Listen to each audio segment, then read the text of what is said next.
नमस्कार,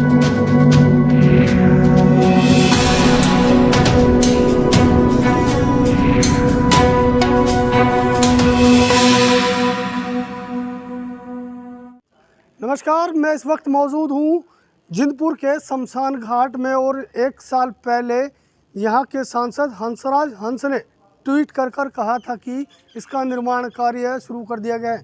जो हालात हैं वो आप देख सकते हैं, लगातार बारिश भी हो रही है राजधानी दिल्ली में, और जो शेड बनाया गया है उस शेड के ऊपर चादरें नहीं हैं, चादरें जो हैं लटकी हुई हैं, गली हुई हैं।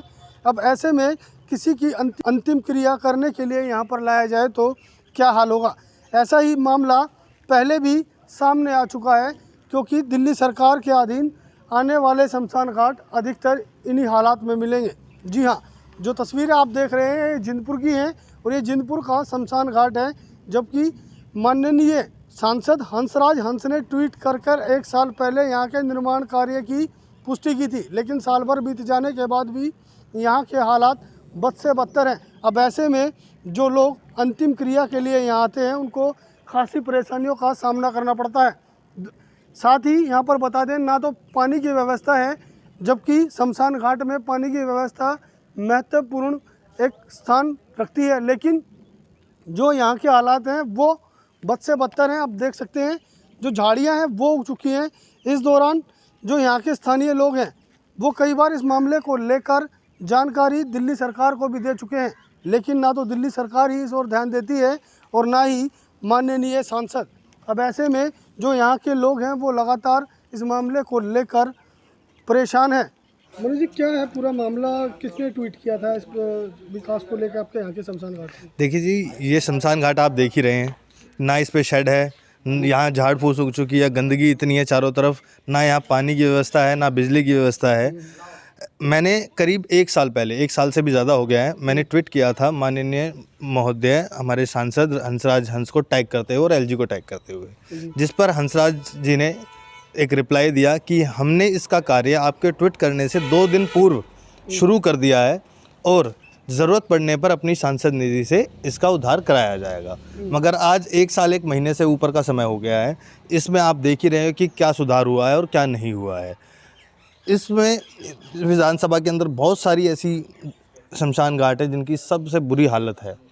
ना यहाँ सांसद महोदय कभी देखने आए, ना कभी विधायक महोदय यहाँ कभी देखने आते हैं। शिकायत करी एलजी से लेके, विधायक से लेके सांसद महोदय तक, किसी ने आज तक कोई सुनवाई नहीं की।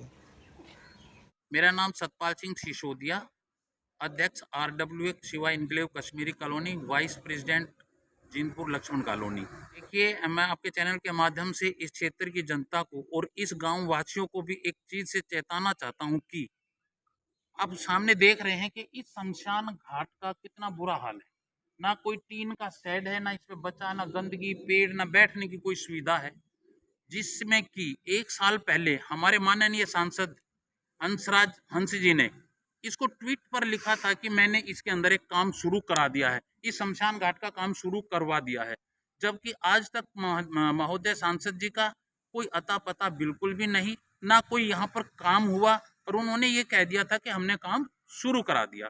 और मैं तो ये चीज कहना चाहूंगा कि माननीय सांसद जी ने अपने ट्वीट पे कर दिया कि मैंने काम शुरू करा दिया, या कोई काम नहीं हुआ, कुछ भी काम शुरू नहीं हुआ, आज तक भी नहीं हुआ। उसके बावजूद भी दिल्ली सरकार का क्या यहाँ पर कोई दायित्व नहीं बनता कि इस शमशान घाट के ऊपर दिल्ली सरकार कोई अपना काम कर दे। कोई कहीं पर भी एक टीन का शेड नहीं बचा, कितनी गंदगी है, पेड़ हैं, ना पानी की व्यवस्था है, ना कोई कमरा है, ना बैठने की व्यवस्था। जो आदमी किसी अंतिम संस्कार के लिए जब आते हैं ना, उनकी बैठने की समस्या पूरी बनी हुई है, जिससे कि कोई सुविधा ही नहीं है यहाँ पर। कोरोना काल के अंदर में भी इतना बुरा हाल था। यहाँ से लोग शमशान घाट जब किसी को लेकर के आते थे, किसी शव को, तो दूर खड़े होते थे। ना यहाँ पर खड़े होने की व्यवस्था थी, ना बैठने की व्यवस्था, ना आज भी है, ना उस दिन थी। और इतना बुरा हाल हमारे इस शमशान भूमि का, इस शमशान घाट का होया हुआ है कि आप देख लो, आपके चारों तरफ आप अपने कैमरे को एक बार घुमा करके देखो ना, ये टीन का शेड देख लो, इसमें कोई ना नीचे फर्श है, ना टीन का शेड है, ना बैठने की व्यवस्था है, ना पानी है। जो कि आदमी अंतिम संस्कार करके जब हाथ भी अगर धोता है तो आदमी किसी के ट्यूबवेल पर जाता है। डूब मरो केजरीवाल जी, आपकी सरकार का इतना बुरा हाल है कि जो यहाँ के क्षेत्रीय विधायक निगम पार्षदों ने आज तक कोई काम नहीं करवा के दिया इनके अंदर में। इतना फंड तो अपने फंड निधि से भी सांसद या विधायक जी अपने काम को करा सकते हैं इसको, जबकि कोई काम नहीं कराते, सब आंख बंद करके बैठे हैं। यहाँ का एडमिनिस्ट्रेशन भी, हम लोग कई बार इसकी बहुत सारी शिकायतें एडमिनिस्ट्रेशन को, विधायक को, निगम को दे चुके हैं, जबकि कोई सुनवाई नहीं, सब गूंगे बहरे बने हुए हैं। ना कोई अभी तो कोई फिलहाल तो कई साल हो गए रिपेयर हुआ नहीं, 4-5 साल हो लिए। 2 बार गाँव वाले ने लिख के भी दे लिया, पर फिर कोई भी सुनवाई नहीं होती। ना संसद के उस तो होती, ना MLA के उस तो होती, कोई सुनवाई नहीं है। आप लोग कैसे फिर जब कोई किसी का अंतिम संस्कार गांव में होना होता है या क्या होता है तो कहाँ लेके जाते हैं, कहाँ संस्कार तो यहीं करते हैं, पर वैसे ही कर रहे हैं बूंदाबांदी, जो बारिश हो चाहे कुछ भी हो यहीं करके जाए, और क्या करेंगे, कहाँ लेके जाएंगे। और सांसद साहब ने करीब 1 साल पहले ट्वीट किया था कि इसका काम शुरू हो रहा है, विकास कार्य होगा, हुआ कुछ? ना कुछ नहीं हुआ, कोई आया नहीं, आगे देखे नहीं किसी ने। ये तो आप भली भांति जानते हो कि भारतीय जनता पार्टी की 2014 से सरकार बनी हुई है और मोदी जी जुमलेबाजों के सरदार हैं। ये तो सांसद है, इसका तो जन्मसिद्ध अधिकार हो गया जुमले बोलने का। जब इनका प्रधान सेवक जुमलेबाजी कर लेता है तो ये इन्हें कर लेगा तो कोई ऐतराज मत मानो। और ये कोई बड़ी बात नहीं है इन लोगों के लिए। और आपने देखा होगा जितने भी सांसद बने हैं, इन्होंने नरेला विधानसभा को हमेशा उपेक्षित रखा है, हमेशा इसको पिछड़ा हुआ मान के रखे है। ये लोग जानबूझकर, कोई भी चाहे कांग्रेस की सरकार रही हो, कांग्रेस के सांसद रहे हो या भारतीय जनता पार्टी के सांसद, इन्होंने पता नहीं क्यों हमारे नरेला विधानसभा से इतनी नफरत क्यों है, मेरी तो समझ में नहीं आया। तो क्यों ना करते। उनकी सांसद निधि लगभग 5 करोड़ रुपए सालाना मिलती है। शायद मैं झूठ हो सकता हूं, 10 भी हो सकती है, 5 का तो मैं कंफर्म हूं। अगर वो सांसद निधि से